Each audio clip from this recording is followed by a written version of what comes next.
നമസ്കാരം. ഇന്നും ഞാൻ ഒരു വീഡിയോ ആയിട്ട് നിങ്ങളുടെ മുമ്പിൽ കടന്നു വന്നിരിക്കുകയാണ്. ഇന്ന് ഞാൻ പറയാൻ പോകുന്നതായിരിക്കുന്ന വിഷയം നന്മയും തിന്മയും കുറിച്ചുള്ളതാണ്. നമ്മൾ ചരിത്രങ്ങളായിരുന്നാലും ലോകപരമായിരിക്കുന്ന കാര്യങ്ങളൊക്കെ നമ്മൾ ചിന്തിക്കുന്ന വേളയിൽ നന്മയും തിന്മയും തമ്മിലൊരു വലിയ പോരാട്ടം കാണാൻ കഴിയുന്നു. അതിൽ പലപ്പോഴും നന്മ പരാജയപ്പെടുകയും തിന്മ വിജയിക്കുകയുമാണ് ചെയ്യാറുള്ളത്. അപ്പം അതിന് നമ്മൾ ചരിത്രത്തിൻ്റെതായിരിക്കുന്ന ചില വിഷയങ്ങൾ തന്നെയാണ് ഞാൻ നിങ്ങളുമായിട്ട് പങ്കുവയ്ക്കുവാൻ ആഗ്രഹിക്കുന്നത്.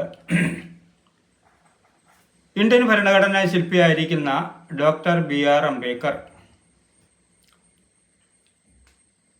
തൻ്റെ ജീവിത കാലഘട്ടങ്ങളിൽ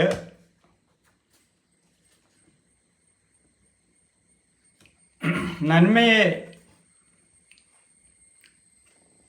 കുറിച്ച് അനേക കാര്യങ്ങൾ താൻ അന്നുണ്ടായിരുന്ന സമൂഹത്തിനോട് പറഞ്ഞു. എന്നാൽ അന്നുണ്ടായിരുന്ന സമൂഹം അതൊന്നും തന്നെ അംഗീകരിക്കുവാനോ ചെവി കൊള്ളുവാനോ അവർ മനസ്സ് കാണിച്ചില്ല. ആ കാലഘട്ടങ്ങളിൽ ഒരു ജനവിഭാഗത്തിന് പട്ടിയും പൂച്ചയും നാൽക്കാലികളും കുറുനരികളും നടക്കുന്ന വഴിയിൽ കൂടെ സഞ്ചരിക്കാൻ പോലും അർഹതയോ യോഗ്യതയോ ഉണ്ടാകാതിരുന്ന ഒരു കാലഘട്ടമായിരുന്നു.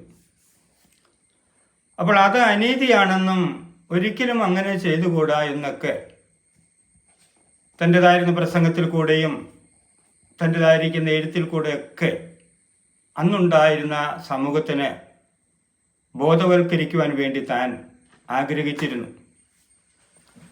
അങ്ങനെയാണ് താനെ മനുസ്മൃതി പരസ്യമായിട്ട് കത്തിച്ചു കളഞ്ഞു. മനുസ്മൃതി പരസ്യമായിട്ട് കത്തിച്ചു കളയാനുള്ളതായിരിക്കുന്ന കാരണം തന്നെ ആ ഗ്രന്ഥത്തിൽ സ്നേഹമോ സൗഹാർദ്ദതയോ മാനവികതയോ സമത്വമോ ഒന്നും തന്നെ ആ ഗ്രന്ഥത്തിൽ രേഖപ്പെടുത്തിയിട്ടില്ല.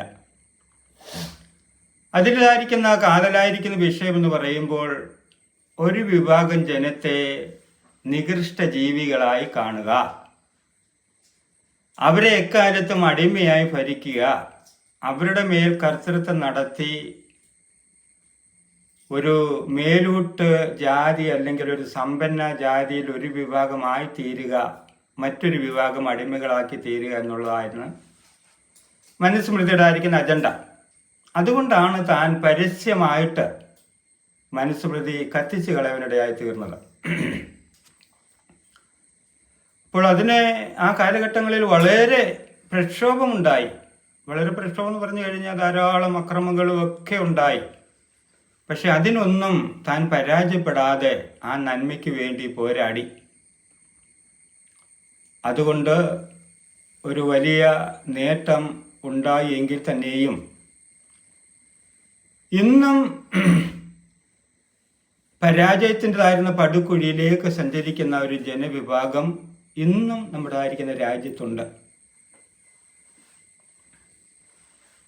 അതായത് നമ്മുടെ ആയിരിക്കുന്ന രാജ്യത്ത് ഇന്നും പാവപ്പെട്ടവര് ഉയർന്നു വരാൻ പാടില്ല എന്നുള്ളതായിരിക്കുന്ന ഒരു അജണ്ട ഓരോ നിമിഷങ്ങളും സെക്കൻഡുകളും വർക്കൗട്ട് ആയിക്കൊണ്ടേ ഇരിക്കുകയാണ്.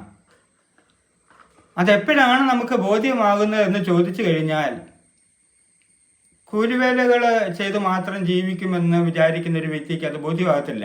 അവർ രാവിലെ പോകുന്നു, കൂലിവേല ചെയ്യുന്നു, വൈകുന്നേരം വരുന്നു, ഇതും വന്ന ഒരു ചക്രമായിട്ട് തന്നെ അങ്ങ് നടക്കുകയാണ്. എന്നാൽ അതിൽ നിന്നും മാറി പണം സമ്പാദിക്കാനുള്ളതായിരിക്കുന്ന ഒരു മേഖലയിലേക്ക് മാറുമ്പോഴാണ് ഇങ്ങനൊരു അജണ്ട ഉണ്ടല്ലോ എന്ന് ബോധമുണ്ടാകുന്നത്. അപ്പോൾ അല്ലാത്തവർക്കത് മനസ്സിലാക്കുവാനായിട്ട് കഴിയുന്നില്ല. അപ്പോൾ ഡോക്ടർ BR അംബേദ്കർ പറഞ്ഞത് മനുഷ്യനെ എന്നും മനുഷ്യനായി കാണണം, സ്നേഹിക്കണം, സൗഹാർദ്ദമുണ്ടാകണം, കലഹിക്കരുത്, സമത്വമുണ്ടാകണമെന്ന് ഡോക്ടർ BR അംബേദ്കർ പറഞ്ഞത് ചെവിക്കൊള്ളാതിരുന്നായിരുന്ന ഒരു സമൂഹം ആ കാലഘട്ടങ്ങളിൽ ഉണ്ടായിരുന്നു.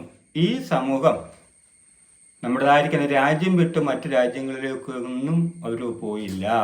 ഇവിടെ തന്നെ അവര് ജീവിച്ച് സന്തതികളെ, ജനങ്ങളെ, തലമുറകളെ സൃഷ്ടിച്ച് അവരുടെ പിൻതലമുറക്കാർ ഇന്നും ഈ രാജ്യത്തുണ്ട്. അവരുടെ രക്തത്തിൽ അലിഞ്ഞു ചേർന്നിരിക്കുന്ന സ്വഭാവ സവിശേഷതയാണ് പാവപ്പെട്ടവർ ഉയരരുത് എന്നുള്ളതായിരിക്കുന്ന ചിന്താഗതി.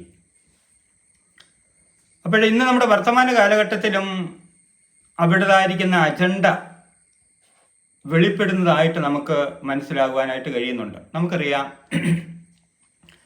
BDS പഠിച്ചതായിരിക്കുന്ന വിദ്യാർത്ഥി നിതിൻ രാജ്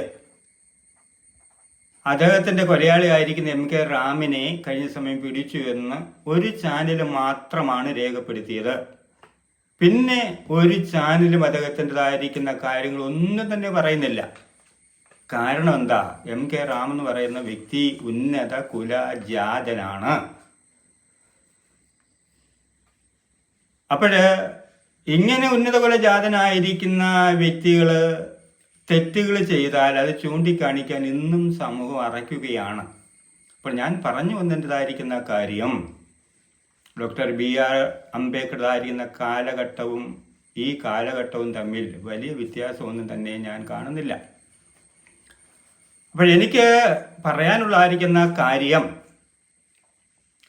നാം ഇത് മനസ്സിലാക്കി പ്രബുദ്ധരായി തീരുക, സംഘടിതരായി തീരുക, നമ്മൾ വിദ്യാഭ്യാസം നേടുക, അറിവ് സമ്പാദിക്കുക എന്നുള്ളൊരു അജണ്ട നമ്മുടെ ജീവിതത്തിൽ ഉണ്ടാകണം. ഇല്ല എങ്കിൽ സംഭവിക്കാൻ പോകുന്നത് നമ്മുടെ പിൻതലമുറ വലിയ പ്രയാസത്തിലായി തീരും എന്നുള്ളതായിരിക്കുന്ന ഒരു ചിന്താഗതി നമ്മുടെ ഹൃദയങ്ങളിൽ ഭരിച്ചെങ്കിൽ മാത്രമേ നമുക്ക് നമ്മുടേതായ തലമുറയ്ക്ക് ഒരു നന്മയുടെ വഴി ഉണ്ടാകുവാൻ കഴിയുള്ളൂ. നമ്മുടെ വരുന്ന തലമുറയ്ക്ക് ഒരു നന്മയുടെ വഴി നാം തുറന്നു കാണിക്കണം. നാം ഒരു വഴി അല്ലെങ്കിൽ ഒരു പാത വെട്ടിക്കൊടുത്തെങ്കിൽ മാത്രമേ അതിൽ കൂടെ അവർക്ക് സഞ്ചരിക്കുവാൻ കഴിയുള്ളൂ. നമ്മൾ ആ പാത വെട്ടിക്കൊടുക്കുന്നില്ല എങ്കിൽ നമുക്ക് നമ്മുടെ തലമുറകൾക്ക് ഒരു നന്മയുടേതായിരിക്കുന്ന വഴികളിലേക്ക് ഒരിക്കലും അവർക്ക് എത്തിച്ചേരാൻ കഴിയത്തില്ല എന്നുള്ളതായിരിക്കുന്നൊരു ഓർമ്മ എപ്പോഴും നമ്മുടേതായിരിക്കുന്ന ജീവിതത്തിലുണ്ടാകണം. നാം അവർക്കൊരു പാതയ്ക്ക് വേണ്ടി നാം സജീവമാകണം, സന്നദ്ധരാകണം, സംഘടിതരാകണം, നാം ഒന്നാകണം, ഒരുമിക്കണം എന്ന് ഓർമ്മിപ്പിച്ചുകൊണ്ട് നിർത്തുന്നു. നന്ദി, നമസ്കാരം.